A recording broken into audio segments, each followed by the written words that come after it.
Pastor Mark here. It's Wednesday afternoon, the 21st. It's about 12:40, and I want to encourage you right off the bat. You really need to listen to this video.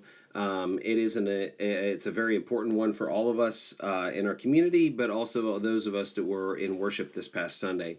So I'm going to be reading a letter that is being sent out via email, and the church being made aware of it via a text message also. So here we go. Last evening, I received notification that there was indeed an indirect exposure and a direct exposure to COVID positive individuals in church on Sunday morning. Now, let me explain those two terms. First, indirect exposure. A family member had tested positive for COVID, but that individual was not present on property on Sunday morning. In fact, that person didn't know they were COVID positive until just yesterday when their test results came back after being tested on Monday. The direct exposure would be this. During this past week, an individual who was asymptomatic tested positive, not before being here on Sunday, but they had tested and they didn't get the test results back until late Sunday afternoon, and they found out that they were indeed COVID positive. Now, I, Pastor Mark, have met with Bruce Lighty, our board chair, and Bill Dorr, our assistant board chair. I met with them this morning, October 21st, on what course of action we would need to take and have and reach for us to be able to reach out and initiate how to navigate this difficult decision to suspend what we believe is the right decision, not only just midweek activities such as Awana tonight, prayer gathering, and also worship practice, but also cantata practice on Thursday.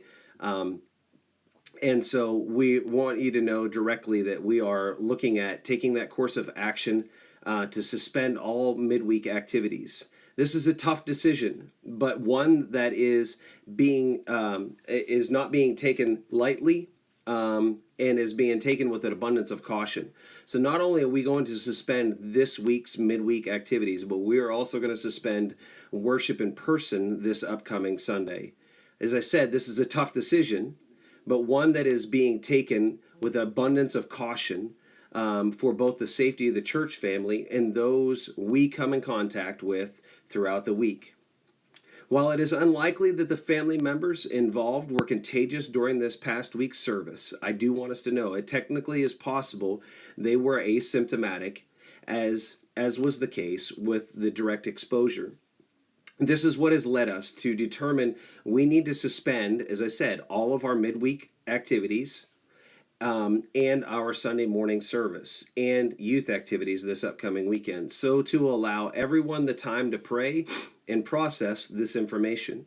So please note, at this point, we are suspending all midweek's activities, Wednesday night, Thursday night stuff, and also our Sunday morning gathering for October 25th.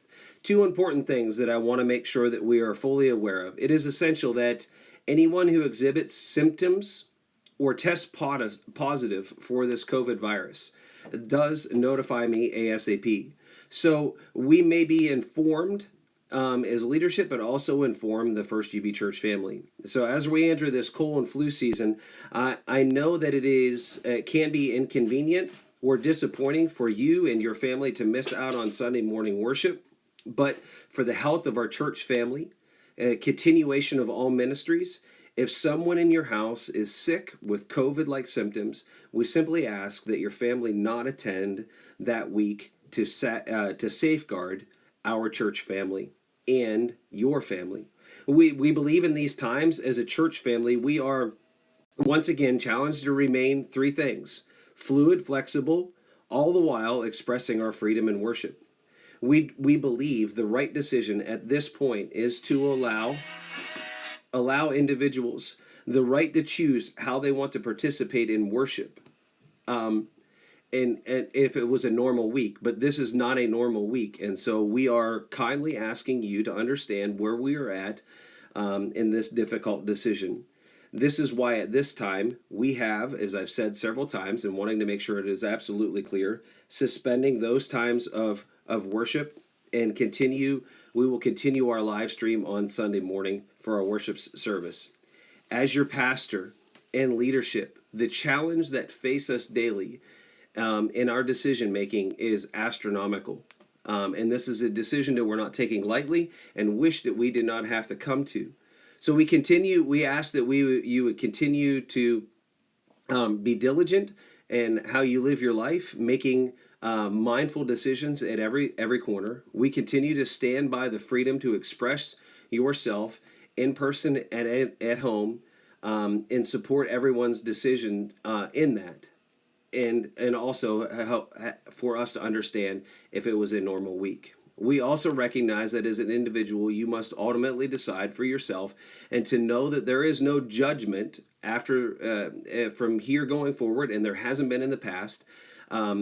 Whether you come in person or you express your freedom through worshiping online. We just want you to know that up front, and so that you have to make those decisions for yourself. Finally, would you please commit to praying for the families directly involved? Pray for the one parent to recover quickly, and that no one else in the church family gets sick.